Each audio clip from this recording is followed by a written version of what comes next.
Hi, my name's Jonathan Hicks, I'm back at the Dice Cup and today I'm joined by... Peter.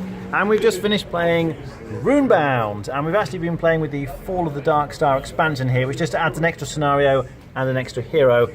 It's an Ameritrash game through and through, really. You take a hero, so I was this lady here with the wings, and you run around on the map exploring, fighting monsters, getting treasure, and the scenario dictates what you're trying to do. So in this particular scenario we were playing, we had to beef ourselves up because some fallen dark star was corrupting us, and we ended up having some final battle against each other. So the heroes were actually fighting each other in this game. It is a competitive game that you end up with one winner, but some of the scenarios mean that it's possible for everyone to lose if you don't manage to stop the dragon who's rampaging across the land or whatever it is. In terms of the way you play the game, depending on where you are, you typically roll some dice to move around the map, and the dice have these different terrain symbols on them, so you can spend, see I've got a forest and hills here, so I could move onto the hills, for example, with that die, and then this is a wild, so then I can move here, and you're trying to move typically onto these locations here. There are different kinds of quests and objectives you can do, so if I moved onto this one, you can spend an action to reveal this card, and this is a bit of story here, and I've got a couple of choices. So in this case, a spirit speaker from the broken plains is offering to enter my dreams, and you find there's two different choices. One might be better than the other for different things. This deck typically involves you going off exploring, so I have to go to Hunter's Circle and explore, and you roll some dice, and again you get different choices depending on what you roll. And then if you go to this deck for the symbols like this one on the board, that typically involves you fighting something. So here there's a Dark Priest, and I've got a certain number of hit points and special abilities. Combat's quite interesting in this game. Rather than rolling dice, you have these tokens, which are double-sided. You get different things on the double side. So if I was fighting, for example, I would cast all my tokens, as you say, which tend to bounce all over the place. And then whoever I was fighting against, someone else would play the Dark Priest in this case, and would throw some of their own tokens, let's say they're these ones. And then you take it in turns to spend them. So I could spend an axe to do a damage, and shields will block damage. So then you're taking it in turns to spend these things. This one here lets you flip either one of your own tokens. Maybe you rolled something you didn't want and you actually wanted the thing on the other side. Then you could spend that to flip it, or possibly flip one of your opponents. And the lightnings are like special abilities. So you can see this Dark Priest has a Dark Charm ability. So you can spend the lightning symbols to trigger those. So you face off in combat. It's fairly nice in the sense that if you die in combat, your hero, so this one, you just have to spend a turn sort of recuperating on the next round. You don't actually die as such in the game. You can just carry on. You're just a bit wounded. So you run around the map taking these adventures, and another important thing you want to do is go to the various big cities around the map because they sell stuff. You can go to the market, and you can see this one was River's Watch here, which I think, yep, is this city here.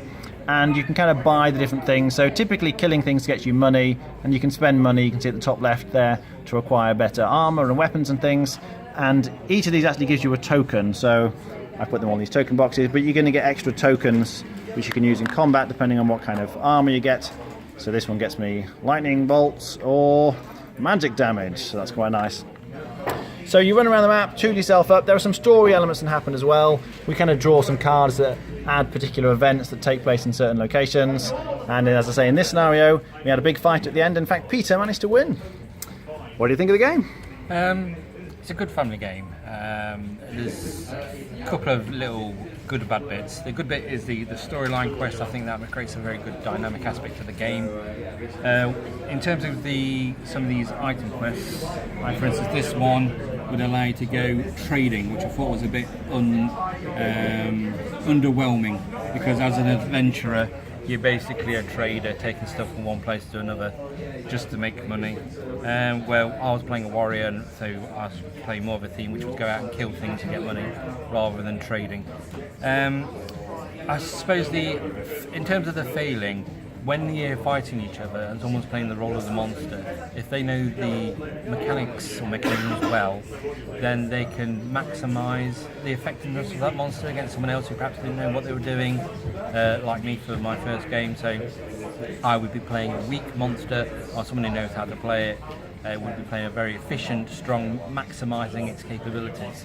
So I thought that was if you're playing with people who've got different skill levels, that could come out, because the idea is you each taking turns to play the role of the monster. But on the whole, it was an enjoyable experience. I'd play it again. I think it also lends itself to a lot of trash talk as well, because there is some downtime while you're waiting for that dice to go round for the next player. And you can influence people's actions by saying, oh, you're too weak for that, or you shouldn't be doing that. So I think that would be quite good in the game. So that's it. All right, rating out of 10? I'd give it a 7. Okay. It is a long game, and I certainly wouldn't recommend you play this with 4 players, because there's quite a bit of downtime. With 2 or 3, with 2 it's fine, because when the other person's taking their turn, you can fight for the monster, whatever it is. With 3, there's not too much downtime, it's okay. But with 4, I think there'll be a little bit too much downtime. Having said that, I love it. I really enjoy it. It's just so thematic. You know, there's not a huge amount of strategy to it. You run around the map, you have your adventures, you roll your dice, see what's happened. And it's just a great bit of fun. If you're happy to sit there for the 3 or 4 hours potentially that it's going to take, I think you're going to have a great time if you like this kind of game. But you're going to know, I think, if you like this before you go into it. The only thing I'm not that keen on is the combat, which is just a little bit fiddly. It can slow down a bit, because you can sort of think, all right, if I spend this token, he'll be able to spend that one, and then I could defend with this one, and he's prone to a little bit of AP maybe. You know, people can slow down trying to think through all the possible combinations. But aside from that, the rest of it's really well done. The components are great. I mean, it's Fantasy Flight. The stories and everything's very well written, gets you involved. So I'd be on an 8 out of 10. All right, thanks for watching. That was Runebound.